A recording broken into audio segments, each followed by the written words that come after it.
When the level 10 plus cleric encounters an issue. I'm telling God. Hey, what's up everybody, Scorching Ray here. You gotta roll a con save for only half damage. I'm guessing it's getting real hot for everybody out there, isn't it? Or for most people at least in, you know, hot or regular climates maybe. Anyway, yeah, it's horrible. Anyway, how are you guys doing? Welcome to another DnDMemes video. Hope you're having a wonderful day today. Before jumping into the video, just quickly kindly want to ask you if you're not yet subscribed to the channel to consider doing so now. Also, if you want to smash the like video on the button because it only takes a moment and it helps me out, so thanks so much for that. And yeah, with that being said, I hope you enjoyed the video. So many terrifying honks. When the Dungeon Master mods the stats to existing monsters. Your reign of terror ends here, beast. Honk. Honk? You cut ahead and two grow instead. Yeah, okay. That's... geese can just go f themselves, alright? The classic dilemma of what I would do versus what would my character do. When you're in an arm wrestling competition and your opponent is a scrawny teenager, you can literally obliterate him because you're an orc that values strength above all else, or take a dive so the wee lad can impress the young maidens that he came with. Concern. Yeah, I think you should go with the obliteration. That just seems the reasonable thing to do here. Whispers in the Dork. Welcome to the D&D party, kid. We've got Trolling and Tedious Tyler, the Min-Max Murder Hobo Michael, and Dirty Johnny. What does Dirty Johnny do? Johnny uses message cantrips to recite centaur erotica to unprepared strangers. God damn, yeah, okay, Dirty Johnny's gotta be the worst of them. Gentle Repose too. Most people cast Detect Thoughts illegally. What? The material component is 1 copper piece. That's technically a monetary cost, which means that you can't use a focus instead. Jesse, stop being so pedantic. Next thing you know, he's also gonna ask you to keep track of arrows or, I don't know, the material components for spells or whatnot. This is why mercy is a virtue. The rogue breaking down after finding his family murdered, and the paladin realizing who those thieves that she smited were. Oh god, oh boy, that's, yeah, that's gonna be fun. It's more effective than Charm Person. Terry, are you reading a book? Yeah dude, it's called The Art of Being the Dungeon Master's Favorite. Later. Hey, I drew cute art of your NPC. Is it that easy? Is it actually that? I mean, I guess you need to be able to draw, you know, in a reasonably decent way, but still, it's really reasonable.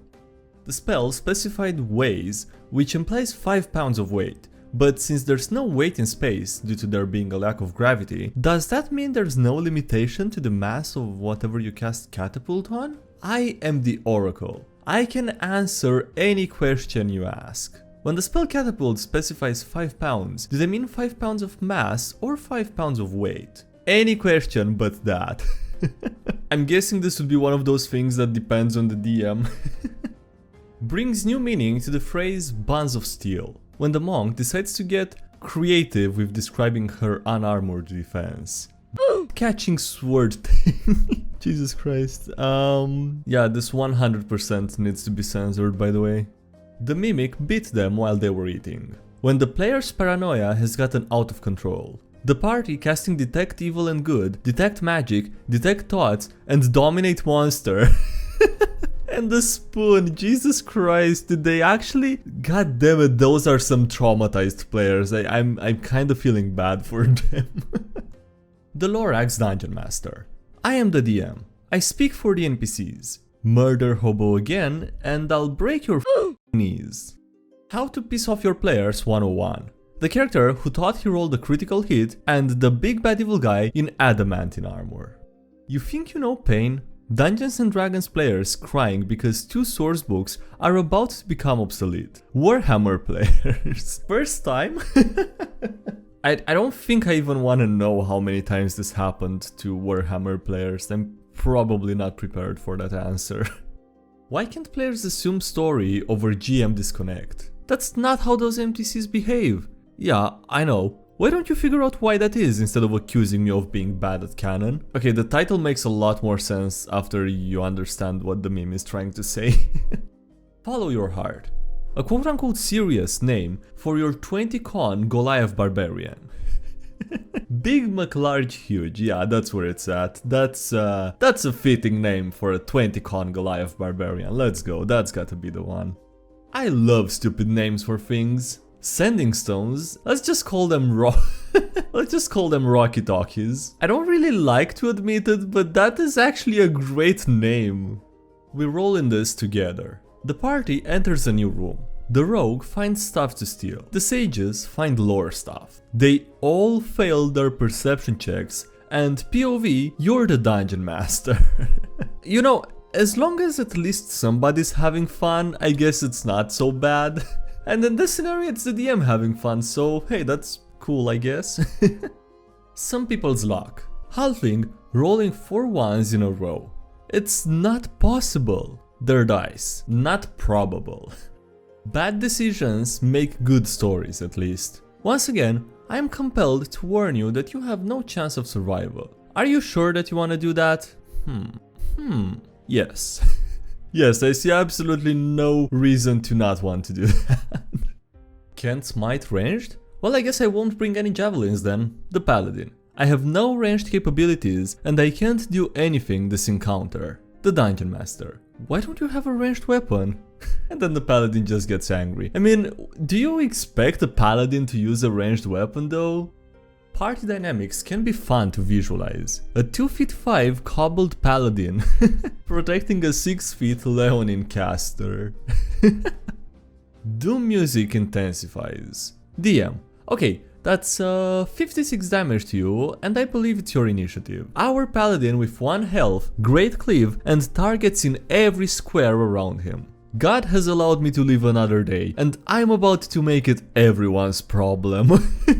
At least they know what they want, you know, that's that's a great way to put it though. This is where my mind goes at night. As a dungeon master, have you ever killed a player? Yeah. How did your group handle it? Well, they dug a hole in the backyard. What? You know, from all the jokes that get repeated a lot, and there's a lot of those around here, I think this one with killing a player is like probably one of my least favorites.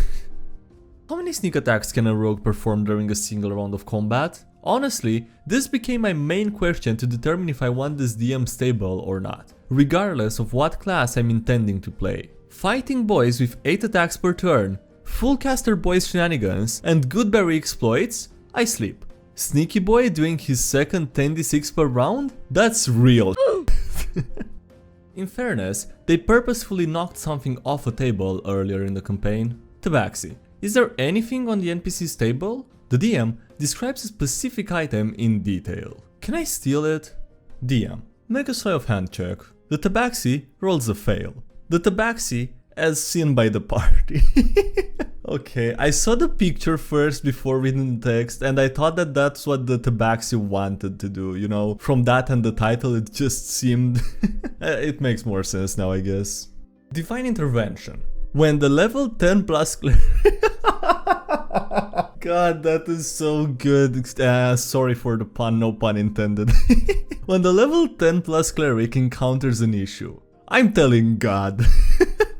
I swear to God, this is the best meme of this episode, probably of this whole year so far. I have my priorities correct. How I describe actions in combat, how I describe the environment, and how I describe the dinner that the group got at a random tavern that they stopped by. I just want to say that that looks real gourmet for a random dinner at a random tavern they stopped at. Don't listen to them. Something's wrong with my dog. Look at his face. He has an inflated ego. I have to put him down. Your players don't like your DMing. No, come on, he's almost crying now. That was a good dog. Half ogre. I can name new dog? Druid. But that's my wolf. Want, name, dog. Fine, I suppose. What do you want to name him? Lord Foog the secondst? I don't know how you're supposed to read that. Not a very smart plan, but quite a brave one. Tiefling Barbarian pulls out a keg of gunpowder and runs into the middle of the opposing squad. The wizard casts Fireball. The DM. Mom, come pick me up, I'm scared. I'd be, if I were in the party and the DM wouldn't be scared after that, I'd probably be worried, Jesus Christ. Morden Cannon wrote a new book just to prove how handsome hobgoblins are, didn't he? How it started versus how it's going. They don't look that different. I mean, the second one is clearly younger and with, you know, better, maybe more human-like facial structure a bit, but I don't know, it doesn't seem like there's that big of a difference really. But I wouldn't want anyone to face them in real life. Fluff is another thing. I just wanna ask what the f happened to the pixels in this image, but okay. I love settings that aren't palatable, safe and accepting. I want to pit adventurers against prejudice, systemic issues and deep-rooted institutions that they can strive against and overcome. Should we start without them? Hide and Seek Championship. Third place goes to the Ranger with Pass Without Trace, second place goes to the Rogue, and first place goes to the guy who promised he'd be on time for once. Accurate. It's that time of the year again. Mosquito, Tiny Fiend, and Evil. Oh god, I'm not gonna read all of the, you know, stats and whatnot, but he has, I know it's here somewhere, where until one of the players rolls a high enough perception check to beat the Mosquito's stealth, the Mosquito is effectively invisible when it's moving. And Sneaky Bastard, if the Mosquito has not beaten anyone this round, it has advantage on its stealth checks. Actions. Bite. The Mosquito targets one opponent and makes a roll of stealth against its passive perception. If it succeeds, the target suffers 1 piercing damage. Once the Mosquito has beaten someone, it rolls stealth with disadvantage for the rest of the round. And also has Skedaddle as a reaction, where once per round, the Mosquito can use its reaction to add +3 to its AC. If this reaction results in a missed melee attack, the attack instead goes to the creature that the Mosquito is currently closest to. The 3 types of players. The one making jokes but still having great roleplay, the one that came for a serious campaign but is loving the chaos, and the one looking at their phone during roleplay or when it's not their turn in combat. You never know what they're plotting. When you notice that the Dungeon Master and another player are on Discord at the same time, those f***ers are up to something. Oh yeah, you know what's worse when you play online? When players or people or, you know, someone and the DM go in a separate voice channel to discuss something private. That is probably the worst thing possible. Lingering injuries are fun. It just makes every fight a bit more exciting. The level 7 Barbarian, after his party had a short scuffle with some goblins, his DM uses the lingering injuries table. Half of my respiratory organs were destroyed. I should have read their inventory. Trap the players on a sacrificial blood altar. They must kill one of their own or awaken a great evil. The new player brought a live chicken into the dungeon for food. Jesus, I love seeing things not going according to plan, for whatever reason.